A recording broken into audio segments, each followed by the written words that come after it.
Hey everybody, welcome back to our weekly podcast. My name is Patrick Tan, General Counsel for ChainArgos. With me as usual every week, our CEO and Chief Data Scientist, Jonathan Reiter. Thanks for tuning in. Thanks for the likes, comments, and subscribes.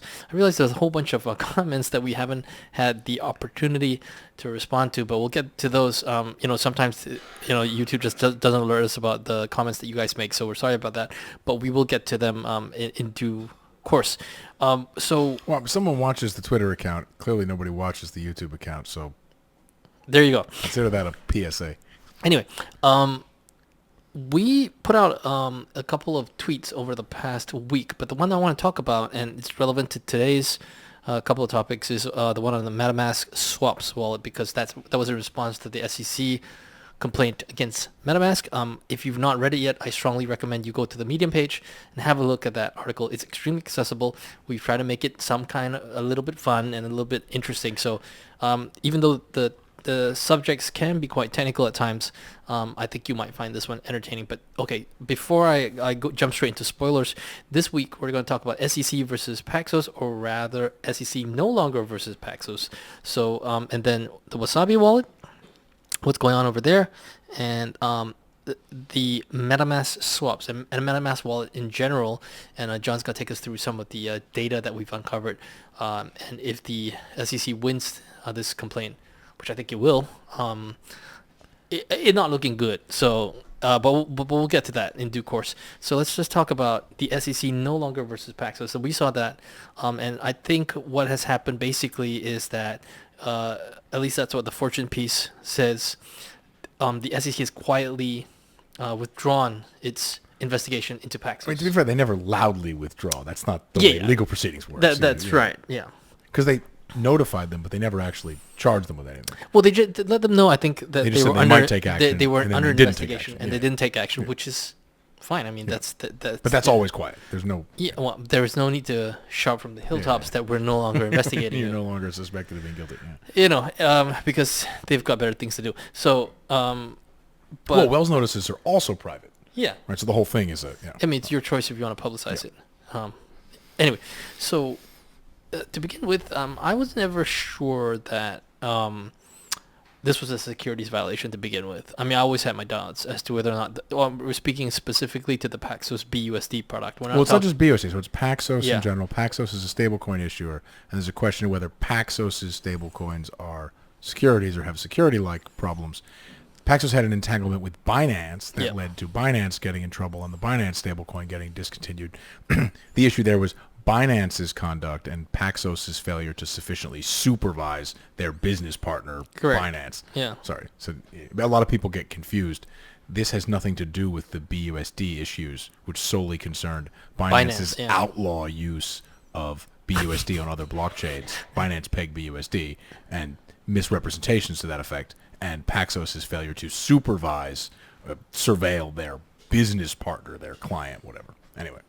I mean, no. It's I think even to this day, people still don't really fully appreciate that BUSD on the BSC chain was never the Paxos product at all. It has to say it has nothing to do with Paxos is a little bit aggressive.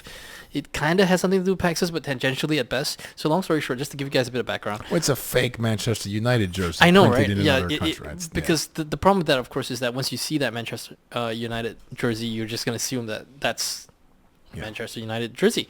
So a little bit of background. Long story short, Paxos Trust LLC, is that the correct name? Paxos Trust LLC. A bunch of entities. I think so. Yeah. So they got a license from the NYDFS, New York Department of Financial Services, to issue stablecoins. So they issued. So I don't know how it happened. I don't recall. But basically, Binance approached them, said, "Can you issue a BUSD stablecoin on the Ethereum blockchain for us, branded as the BUSD?" And it was intended to be purely a branding exercise. So Paxos did that, and of course, at the time, Binance wrapped a version of that on their own chain. So let's look at it this way: the BUSD on Ethereum was the regulated product backed 1:1 bank deposits, and then what Binance would have done at that time was to take the BUSD on the Ethereum blockchain, put it into a bridge, and then mint the equivalent of a BUSD on the BSC chain, and then do that. Of course, what turned out happening is he discovered was that they minted a whole bunch more BUSD on the BSC chain than they had locked away on the Ethereum side. It just didn't balance out. But none of that had anything to do with Nothing to do Paxos. with Paxos. The complaint about Paxos was that Paxos allowed this product that was licensed. They had a license for BUSD in one version to allow a very similar looking thing to be used by their business partner fraudulently. Right? They just counterfeited these other tokens. And they were told, you can't do this product anymore because your surveillance was too bad. And then eventually, they're almost completely finished as a business. This lawsuit was about whether or not they're stablecoins in general, and they issue a number of different products, not just USDP, have securities problems. I was always skeptical that these things were securities only because for bank deposit and other very, very simple money market instrument-backed stablecoins, there are lots of carve-outs for money market type instruments in U.S. securities law because the money markets wouldn't function properly if securities registrations and whatnot were required.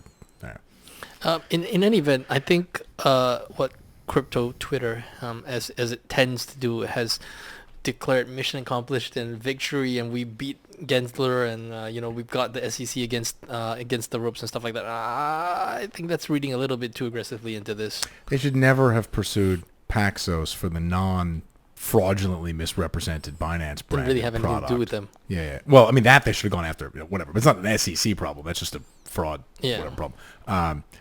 Having their license whacked as far as that token is concerned for inadequate surveillance is fine. And their biz dev team probably needs to vet if they have any more business partners correctly.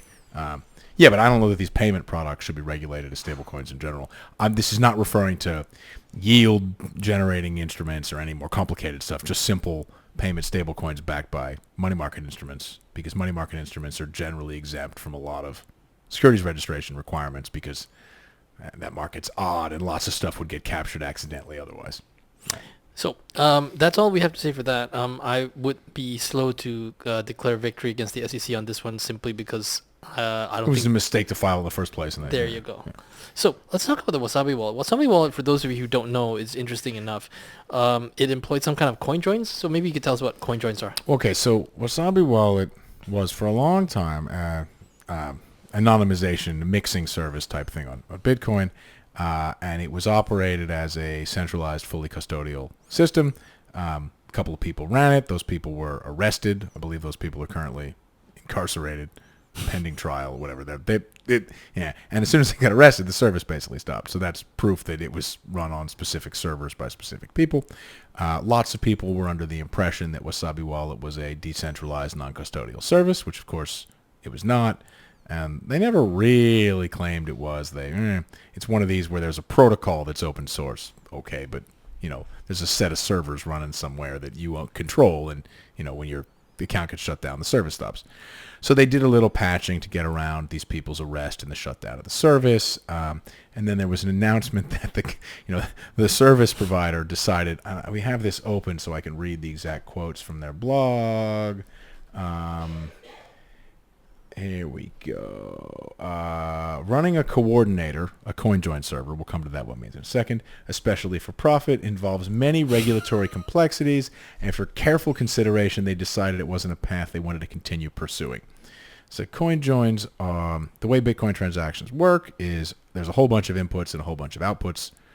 So it's not A paying B, C paying D. It's a whole bunch of people paying a whole bunch of other people all at once in a single transaction, akin to everybody throw their money in a bucket and then everybody take their money out of a bucket. Right. If you do this with one input and one output, it's clear what happened. If you have 15 inputs that are all different parties and 15 outputs that are all different parties, it's a lot harder to tell. And if you run this repeatedly, if you join the coins, where the name comes from, it's a great name, by the way, coined by a specific person in 2013, whose name I forget. Sorry, his name is not as fantastic as the CoinJoin name. So you can achieve some anonymity. The issue is that most of the time these things were run as centralized services where you sent somebody all the coins and then they mixed them up.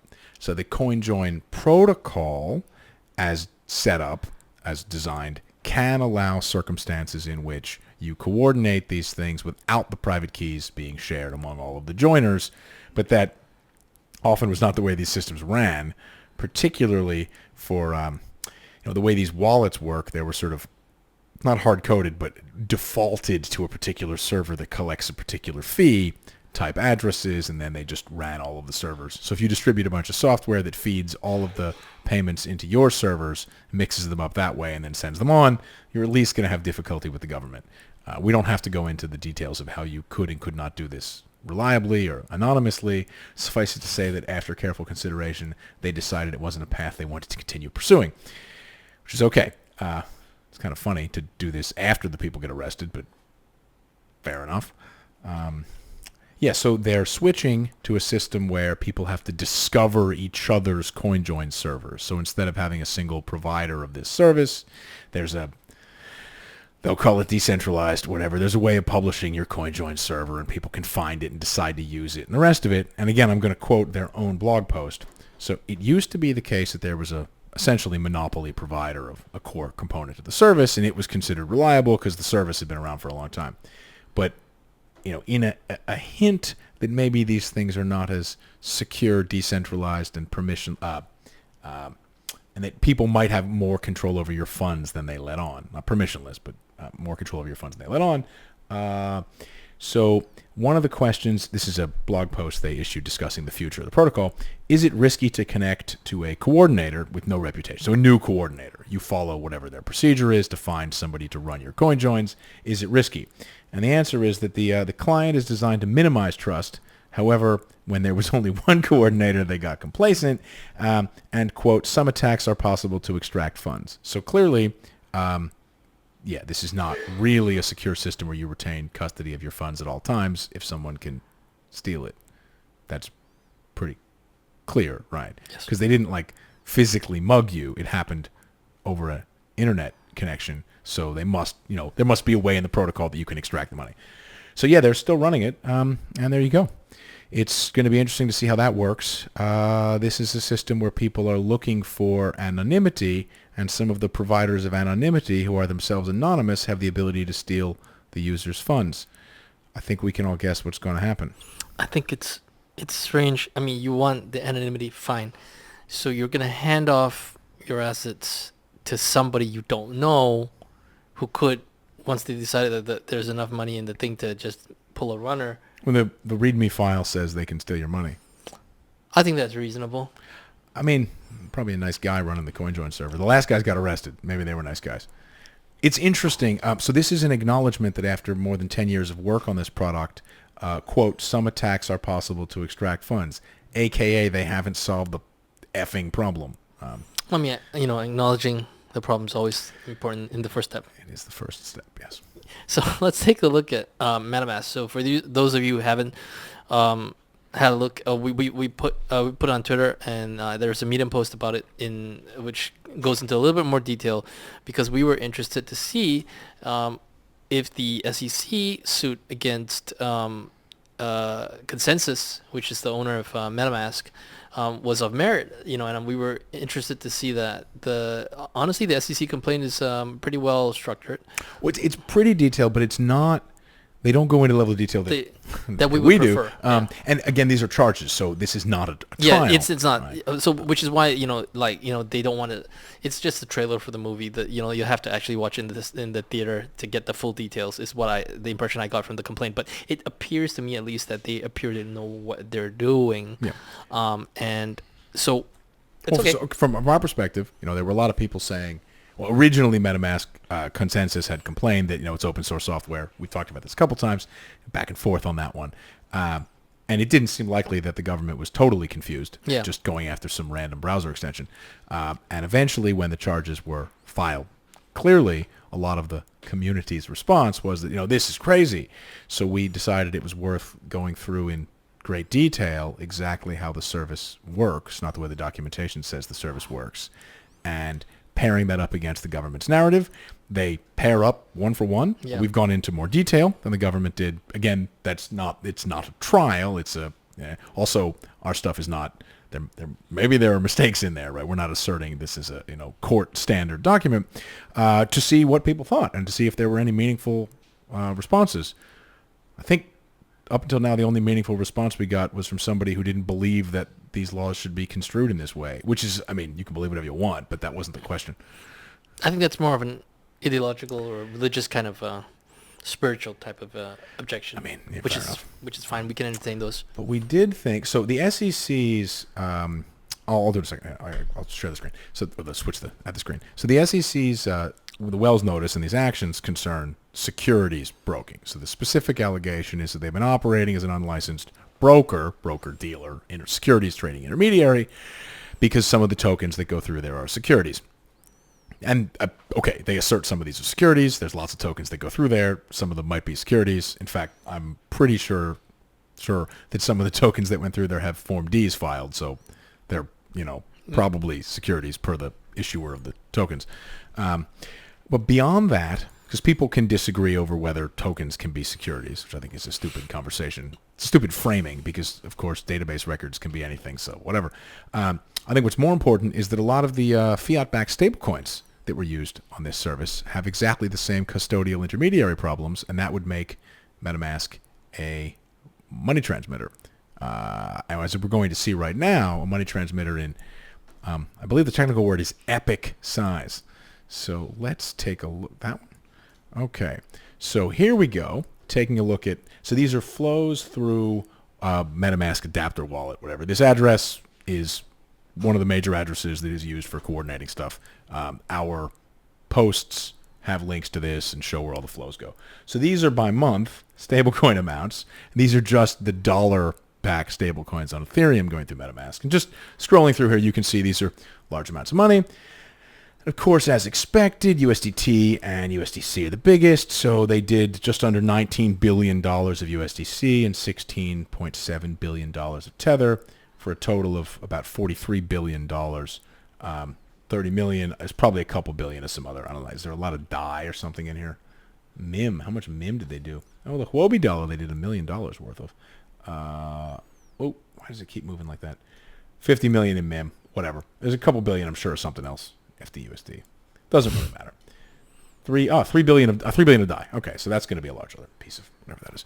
So whether or not you believe DAI is a security is an SEC question. Whether or not you believe this constitutes some kind of weird leverage trading doesn't matter. It's a CFTC question. We're asking a relatively basic Justice Department question, which is this an unlicensed money transmitter, given it transmitted, if these aren't securities and they're just dollars, if fair enough, they're what the European Union calls them e-money tokens. If they're e-money tokens, you're an unlicensed money transmitter. Well, e-money tokens in the EU context, the only reason I know this is because I read that thing, has quite a specific meaning. So I think these would probably qualify as asset reference tokens. Okay. Anyway, they're clearly an unlicensed, unlicensed trader something. of those. So if you do $16.7 billion plus this, you do $40 billion of these things. That's not going to be fantastic for you. So it's going to be interesting to see where this one goes, because if the SEC is correct, mm-hmm. and the structure is the structure of a broker, mm-hmm. And any of the tokens are securities, and the list of tokens is huge, so I'm sure some of them have Form Ds filed, and if they go to a judge and say they intermediated the tokens, a Form D was filed, you're going to have difficulty arguing those are not. Fine. They've got broker-related problems, but if the structure qualifies for that argument, it means the structure qualifies for the argument that this is unlicensed money transmission. And that's going to be fascinating to watch. And just a little bit of a prediction on that one.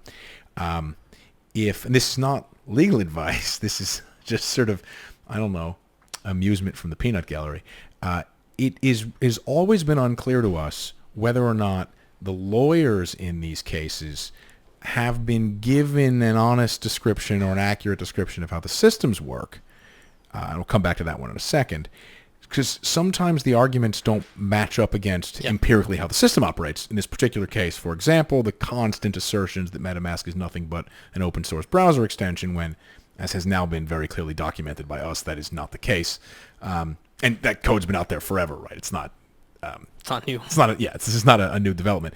And it's then very important to understand whether this is a carefully constructed legal argument to operate as a defense, and lawyers are welcome to publicly say stuff that isn't quite right as a way of, that's fine. Or it's if the lawyers, press conference on the steps. Something like that, whatever, Robert Kardashian. No, I don't think he gave a lot of press conferences. No. Doesn't matter. Johnny Cochran. Whoever did the press conferences. Yeah. Marsha Clark. But if the lawyers were given misleading information, incorrect information by the developers, then most likely the developers are personally liable for these problems. So the company may have to pay some fines, but the developers will bear the brunt of the penalties, such as it is. If the developers were honest with the lawyers and they developed a legal strategy, then the developers will have less trouble, and senior management, whatever, is more likely to have problems as a result. If you sign off on a strategy to mitigate these issues, that's not ideal. Because it's an ongoing notice, I can scroll back into the thing, but those transactions occurring presently still here. So if they were given honest information about how it works and the lawyers developed a defense strategy for that, the lawyers have confidentiality as regards past bad actions, but this is a continuing operation. So it's going to be very interesting to watch what happened here. I am going to predict the lawyers in the company are going to try to put it on the devs. And the devs will then, in that case, the devs will experience the consequences of $40 billion in unlicensed money transmission, which is approximately never seeing the sky again. No, you do. You get yard time. Okay, yeah. And I don't know how that's going to go. It's going to be pretty contentious. I think they're going to claim that they told the lawyers, and you're going to have an interesting fight to watch unfold here, because this is fascinating, and I don't think it's going to end well for, frankly, anybody, but it's going to end unevenly, and we'll see what happens. Remember a couple of weeks back we ran through the consensus stuff, and we said that we read the complaint and we said that this was not good. It's bad, and it's not just bad for consensus and MetaMask. It's bad for a lot of things, and you guys should pay attention. And then I was tweeting in early 2022 that people were not aware of and prepared for a lot of the way things really worked and what was going to happen. And then when we actually went through the code, and then we realized just how bad this continues to be, and is going to end. Have a look at the blog post, and when you read it and you look at the code snippets that we've included, you too may also come to the same recognition that this is very bad. And not only that this is very bad, but this is going to be bad not just for consensus again, but for a lot of people. If you are a developer that didn't realize that the system that you had put together had some centralized custodial features, and you misrepresented the status of that to your internal, whatever, legal team, compliance team, your external counsel, and the rest of it, they're going to say, we don't know how to read this code. We have to rely on what we're told. And whether or not you think that should be the standard, that will be the standard. You may have a problem, and you may want to try to do something about that. That's another PSA. And on that ominous note, thank you for tuning in. Thank you for watching. Thank you for listening. If you're tuning in to us from wherever you get your podcasts.